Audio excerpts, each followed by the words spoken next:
মাথা ঘুরে বসে গেলে। বলি সংসারে কোনটা বারণ তো কোনটা কি আনতে হবে সেটা কে দেখবে? আহা, আরে আমি এখন ওসব দেখবো নাকি হিসেব কষবো? সে যা কষবে তুমি কষো, কিন্তু কিসের হিসেব কষছো তার কি মাথা মুন্ডু আমি কিছু জানি? জেনেই বা কি করবে তুমি? মাস শেষ হলে বেতনের জন্য কত কি অর্থ লাগবে তার হিসাব করতে হচ্ছে। তাতে আমার কি আয় কিছু বাড়বে? চিন্তা নেই, ব্যয়ের সাথে সাথে আয়ও যাতে বাড়ে তার ব্যবস্থাও আমি করছি। ও মা, তাই নাকি? না না, এখনই অত ঘাবড়াবেন না গিনিমা। এখনো যে আমার দুঃখের কথাটাই শোনা বাকি। তা ফ্যাল ফ্যাল করে তাকিয়ে না থেকে ঝপঝপ করে শোনাবে তো নাকি? আমার না আর বাঁচার ইচ্ছে নেই মন্ত্রী মশাই। হ্যাঁ, বলুন এইভাবে কি বাঁচা যায় নাকি? হ্যাঁ, আপনি বলুন। আহা, হয়েছেটা কি সেটা তো বলবে। আহ, কি আর বলি, আমার জামাইবাবু কত কত রোজগার করে, অথচ নিজের লোকেরা একটু হাসি খুশি থাকবে সেটাও ভাবতে পারে না। সত্যি কিছু চাইলেই বলে অর্থ নেই। সে কি কথা? গোপাল তো মাস গেলে 50টি স্বর্ণমুদ্রা নগদ পায়, তারপরেও নাকে কাঁদে কেন? এটাই তো জানতে চাইছিল। বাকিটা এবার মা সামলে নেবে। হ্যাঁ, কি হলো? আবার কি বিড়বিড় করছো? না মানে বুঝুন তবে। হ্যাঁ, আমার যে কি হবে, আমার কি হবে গো, কি হবে গো আমার? হায় হায় হায়, ওরে বাবা গো বাবা। আরে থামো, তুমি থামো দেখি। বেচারা কেটে কেটে অজ্ঞান হয়ে যাবে মনে হচ্ছে। কিন্তু আমার তো মনে হচ্ছে গোপালের বাড়িতে গৃহযুদ্ধ লাগলো বলে।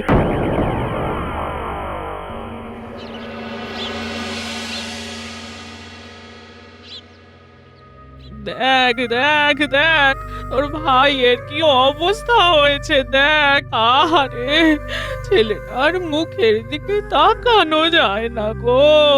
সেই তো ভাই আমার যেন দিন দিন কেমন শুকিয়ে যাচ্ছে। শুকাবো না তো কি?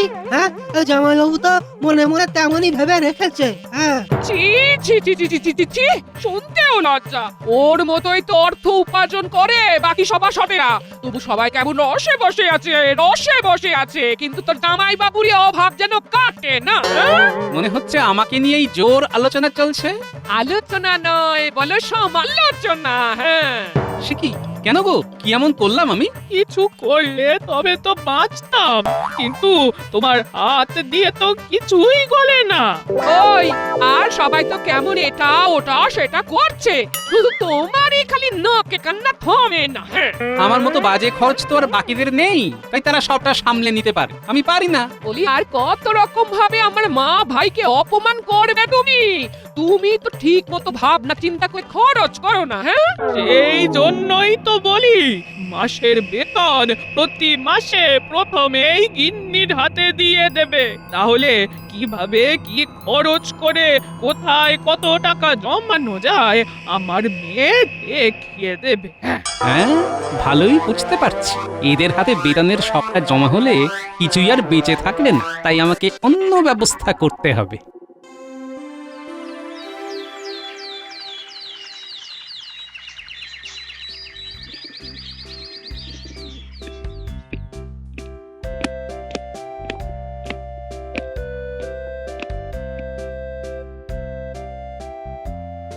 হ্যাঁ, এবার বলো তবে মন্ত্রী, কি যেন একটা ব্যাপারে আলোচনা করতে চাইছিলে তুমি? ব্যাপারটা তেমন কিছু নয়, তবে এবারে যে আমাদের কথা একটু ভাবতে হবে মহারাজ। তোমাদের আবার কোন কথা? মহারাজ, নিত্য প্রয়োজনীয় সামগ্রীর দাম যেভাবে বাড়ছে, তাতে যে এবার বেতন ক্রমে পরিবর্তন না করলেই নয়। এই না হলে মন্ত্রী মশাই, হ্যাঁ, আজে বাজে না বকে ঠিক কেমন কাজের কথাটা বলেছেন। হ্যাঁ, যথার্থ বলেছেন মন্ত্রী মশাই, উপার্জনে কিঞ্চিত বৃদ্ধি চাই। আজ যেন সবাই একেবারে আদা জল খেয়ে লেগেছে মনে হচ্ছে। তবে এইভাবে বলে কি আর মহারাজের মন গলানো যাবে? তার জন্য যে অন্য পদ্ধতি অবলম্বন করতে হবে। কি হলো গোপাল, তোমারও কি মনে মনে এই রকম কিছুই আছে? আমার মনে যা আছে সেটা না হয় মনে মনেই থাক মহারাজ। সেই ভালো, তবে সবাইকে জানিয়ে দিচ্ছি যে বেতন কোনো মতেই বাড়বে না। অন্য কোনো কিছু প্রস্তাব থাকলে বলতে পারো। মা, গোপালের কি বুদ্ধি! মহারাজের তালে তাল মিলিয়ে কেমন চুপটি করে বসে পড়লো। গোপাল বসে থাকার পাত্র নয়, এইমাত্র কিছু বলবেই বলবে। তবে বলছিলাম কি মহারাজ, বেতন বাড়ুক না বাড়ুক, বেতনের বেশ কিছুটা অংশ যেন ওই ভবিষ্যনিধি হিসাবে জমা রেখে দেওয়া হয়। কিন্তু তাতে লাভ কি হবে? গোপালের তো ওই রকমই কাজ, লাভ লোকসানের বিচার না করেই কথা বলে। লাভ আছে বই কি মন্ত্রী মশাই, ওইভাবে বেতনের কিছুটা জমলে প্রয়োজনে এককালীন সেই অর্থ পাওয়া যাবে। গোপালের কথাটা যুক্তিযুক্ত, ফেলে দেওয়ার মতো নয় মোটেই। কিন্তু তাতে তো বেতন কমে যাবে, সমস্যা কি করে কমবে? আমিও তো সেই কথাই বলছি, বেতন বাড়ার বদলে কমে যাবে, তাতে নাকি আবার ভালোও হবে। তোমার ভালো তোমার কাছেই রাখো গোপাল। ভালো কি আর শুধু আমার একার হবে? এতে সকলেরই ভবিষ্যৎ সুরক্ষিত হবে, আর রাজকোষে অর্থ জমা থাকলে তার সুদও পাওয়া যাবে। বর্তমানের কথা না ভেবে ভবিষ্যৎ ভাবার কোনো যুক্তি নেই, এতে আখেরে কাঁচকলা হবে। না না, এবার তো মনে হচ্ছে সিদ্ধান্ত নিতে বেশ কিছুটা চিন্তা ভাবনা করতে হবে। তবে যারা যারা চাইছে তারা আপাতত অর্থ সঞ্চয় করতে পারে। এটা তবে ঐচ্ছিক ব্যবস্থা করা হোক মহারাজ, বাধ্যতামূলক নয়। এখন না হয় নাই হলো, তবে অল্প কয়েকদিনেই এটাকে আমি বাধ্যতামূলক করেই ছাড়বো। হ্যাঁ, শোন, এবারে কিন্তু তোর মাথাটা ঠান্ডা রাখতে হবে। মাথা তো আমার ঠান্ডাই আছে মা, একেবারে বরফের মতো ঠান্ডা, বরফের মতো। এই ঠান্ডা সেই ঠান্ডা নয়। জামাই বাবা জীবন বেতনের অর্থ তোর হাতে তুলে দিলেও এখনই অত অর্থ তুই নিজের মতো খরচও করতে পারবি না। ঠিক বলেছ তো, তাহলে কি করবো এবার? সে তোকে কিছু করতে হবে না, এখন কয়েক মাস আমি সবটা সামলে দেব। সে তো সামলাতেই হবে মা, 50টা মোহর তো আর কম নয়। তবে সংসার চালানোর জন্য মাস গেলে কটা মোহর যে পড়ে থাকে সেটাই দেখার। সে তো বটে, কারণ ওই বেশিরভাগটাই তো আমরা সরিয়ে ফেলবো।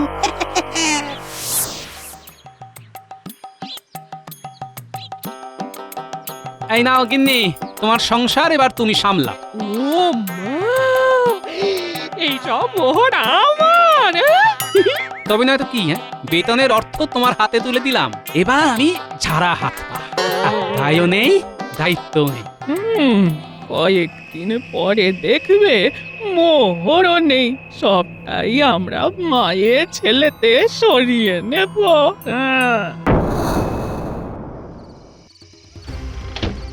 দৌড় হেঁটে দিয়েছি, নাও মা, এবার ওই ঝটপট গুনে দেখো তো মোহর কটা গুনে গুনে ওই 50টাই আছে কিনা। আরে বাবা, সেটা দেখবো বলেই তো মেয়ে আর জামাইকে সান্ধ্য ভ্রমণে পাঠালাম। ওরা ওই দিকে একটু হাঁটাহাঁটি করুক, আমরা বরং এদিকে একটু গোনাগুনি করে নি।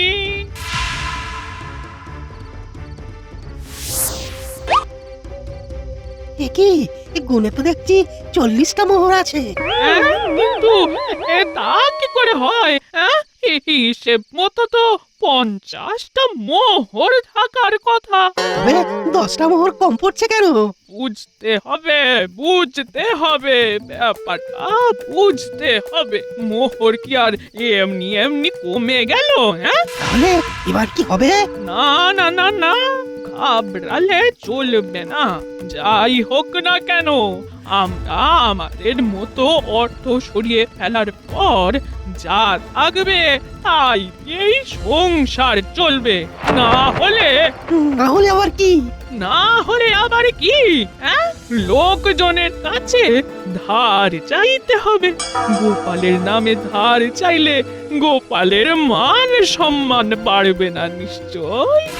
এই অর্থ সরিয়ে রাখলে বাপ বাপ বলে যা আছে সব বের করে দেবে। হ্যাঁ, যাক, তাহলে এবার একটু একটু করে তোর বুদ্ধিটা খুলছে দেখছি।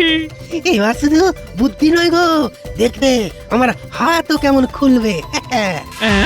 মানেটা কি? আরে মানে আবার কি, মানে ওই যে আমি ওই হাত পাততে শুরু করব, 1 সপ্তাহ পর থেকেই ওই ধার চাইতে বেরিয়ে পড়বো। হ্যাঁ,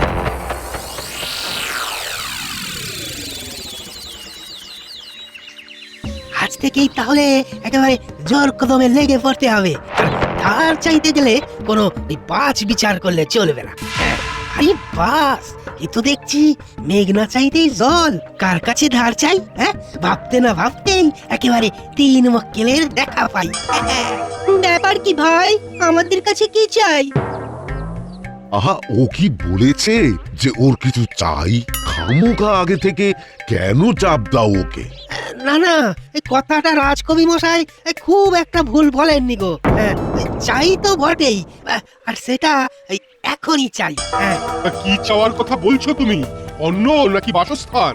সবকিছুর জন্যই তো এবার আপনাদের কাছেই হাত পাততে হবে আমাকে। বলতেও লজ্জা লাগে যে মাস গেলে জামাইবাবু ঘর বয়ে যা নিয়ে আসেন তাই দিয়ে আর সংসার চলে না। তবে আমরা আর কি করতে পারি? ওই যা করার তা তো আপনারাই করতে পারেন। ওই কিছু কিছু করে অর্থ সাহায্য করে আমাদের সামলে দিন আপাতত। এমন করে বললে তো সাহায্য করতেই হয়। এসো, আমরা যেমন যা পারি অর্থ সাহায্য করি, গোপালের সংসারের হালটা ধরি। এ না হয় ধরলাম, কিন্তু তারপর সেই অর্থ কি আর ফেরত পাবো? পাবেন বই কি, পাবেন পাবেন, নিশ্চয়ই পাবেন। জামাইবাবু নিজে আপনাদের ওই ধার করা অর্থ নগদে ফেরত দেবেন। হ্যাঁ হ্যাঁ, তাই তো দেওয়া উচিত। আর তাহলে তাকে ধার দিতেও আর কোনো সমস্যা নেই।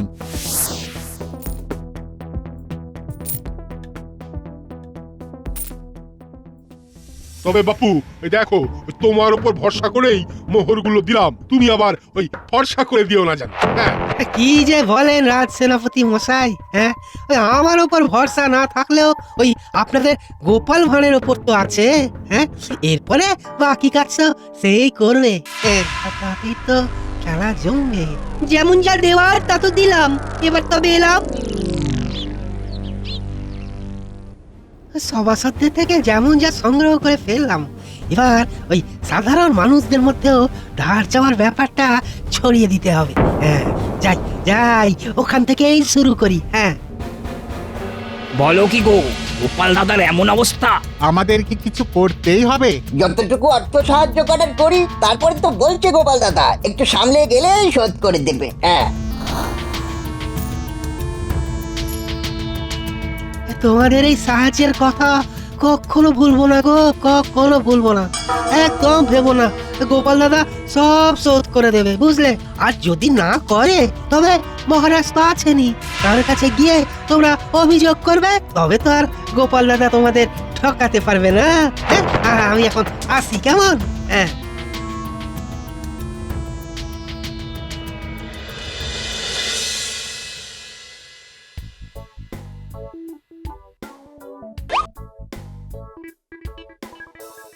এই মাছের মাথা দিয়ে সোনা মুগ ডালটা আর একটু দিই। হ্যাঁ, না না, থাক থাক, এত কিছু তো হলো। তোকেও বলি হানি বাবা, ওরকম দি দি করতে আছে নাকি? হ্যাঁ, জামাই কি বলবে যে দাও? তোকেই তো দেখে শুনে দিতে হবে। এরপরে সর্ষে ইলিশ আর চিংড়ি মাছের মালাইকারিও তো আছে, সেটা নিয়ে আয়। এরপরে আবার এত কিছু? তাহলেই দেখো, দায়িত্ব নিয়েই তোমার গিন্নি কেমন গুছিয়ে গুছিয়ে চালাচ্ছে। তাই তো দেখছি, বাড়িতে বেশ ভালোই খাতির যত্ন হচ্ছে, কিন্তু হিসেব তো মেলাতে পারছি না। কি গো, কেমন করে চালাতে হয় দেখছো তো? হ্যাঁ, সে কি আর দেখতে পাচ্ছি না? ওইভাবে কি দেখছো বলো তো? বাড়িতে নতুন আসবাব, শাড়ি, রূপোর বাসনপত্র সবই তো ঢেলে আসছে দেখছি। বুঝতে পারছি গন্ডগোল তো কিছু একটা হচ্ছেই হচ্ছে। তাহলেই বোঝো মা আমায় কেমন ভাবে তৈরি করছে। হ্যাঁ, যা হচ্ছে সব তো গোপালের ঘাড় ভেঙেই হচ্ছে। ধার শোধ করার দায়িত্ব গোপালের, আর আসলে ক্ষীর আমরা খাবো।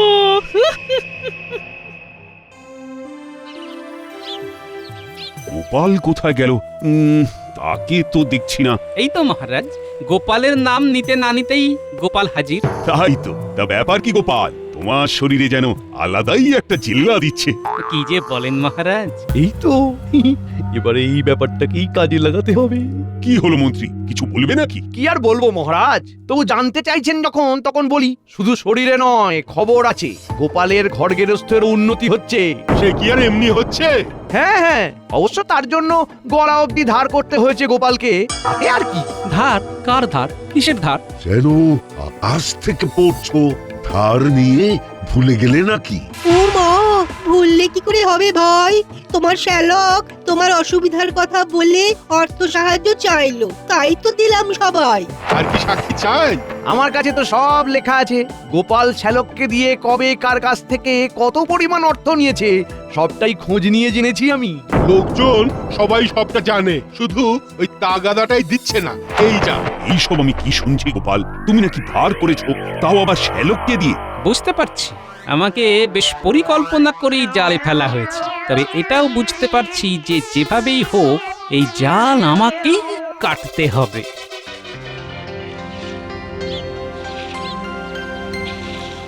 কই গো গিন্নি, তোমার মা ভাই এরা সব গেলেন কোথায়? কি হলো বলো তো?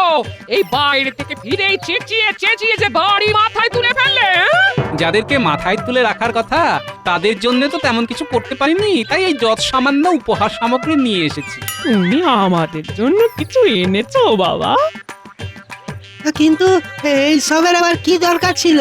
দরকার আছে বই কি, শাশুড়ি মা আর তুমি যেভাবে ধরে ধরে আমার গিন্নিকে সংসার চালানো শেখাচ্ছ, তাতে যে আমি ভীষণ খুশি।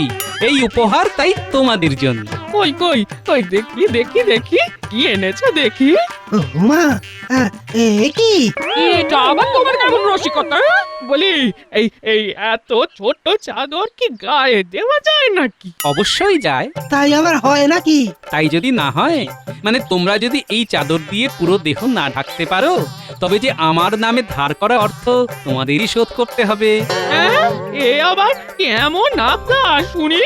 এই রকম ভাবে অন্যায় কিছু চাপিয়ে দিলে আমরাও মহারাজের কাছে যাব। নিশ্চয়ই যাবেন, 100 বার যাবেন। তাই জন্যই তো এমন চাল চালা, আমি তো সেটাই চাই। বিহিত করুন মহারাজ, বিহিত করুন, কিছু একটা বিহিত করুন। আরে আরে আরে, হয়েছেটা কি সেটা তো আগে বলবে নাকি? এই তো, এই দেখুন না মহারাজ, জামাইবাবু এই ছোট্ট চাদরটা দিয়ে আমাদের গোটা দেহ ঢাকতে বলছেন। আপনি বলুন রাজামশাই, কি করে করা যায় এমন? হ্যাঁ, এদিকে করতে না পারলে আবার ওর সব ধার দেনা নাকি আমাদেরই শোধ করতে হবে। সে কি গোপাল, এই অসম্ভব কাজ কি করে করবে ওরা? এটা কি গোপাল নিজে করতে পারবে? পারবো মন্ত্রী মশাই, কেন পারবো না? এই যে দেখুন দেখুন, কই ভাই, দাও দেখি চাদরটা চাপিয়ে দাও। কি কেমন মজা? হ্যাঁ, এটা ঢাকা দিতে গিয়ে যে ওটা বেরিয়ে পড়ছে গোপাল। কি গোপাল যে নিজের চালে নিজেই কুপকার। হ্যাঁ, দেখুন দেখুন মহারাজ, গোপাল পর্যন্ত পারছে না। এটা কেমন হলো গোপাল? কেমন আবার হবে? এই যে এমন হলো। এই মরেছে, এটা কি হলো? ঢাকলাম আর ঢেকে গেল। কিন্তু এটা তো ধোঁকা দেওয়া হলো, এটা কি উচিত হলো? এটাই তো হওয়া উচিত মহারাজ। চাদরের মাপ অনুযায়ী যেমন পাটাকে ছোট করে নিতে হয়, তেমনি আয় অনুযায়ী ব্যয় করতে হয়। আমার শাশুড়ি আর শ্যালক সেটাই ভুলে গিয়েছিল।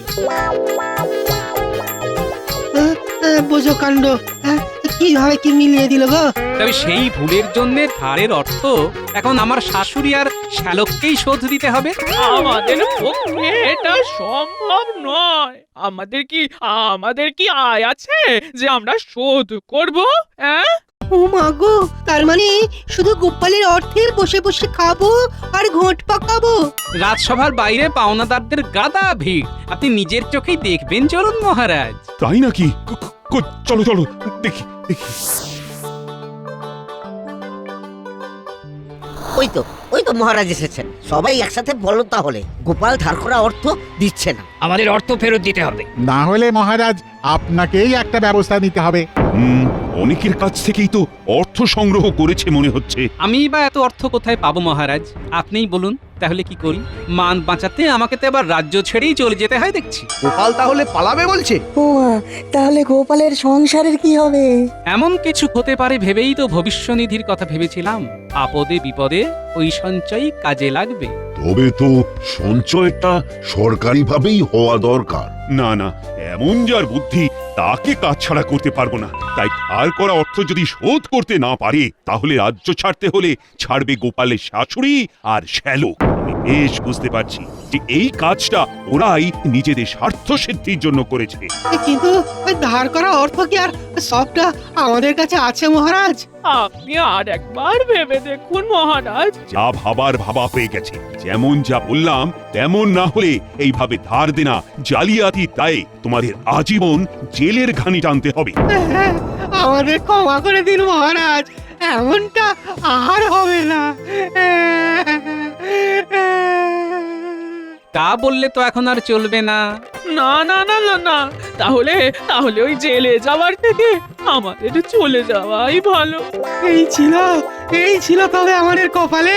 হ্যাঁ, কি ভেবেছিলাম আর কি হলো। তাহলে আমাদের ধার দেওয়া অর্থের কি হবে মহারাজ?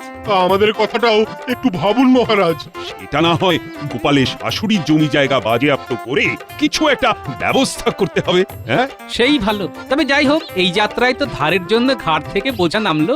আপাতত ভবিষ্যৎ সুরক্ষিত।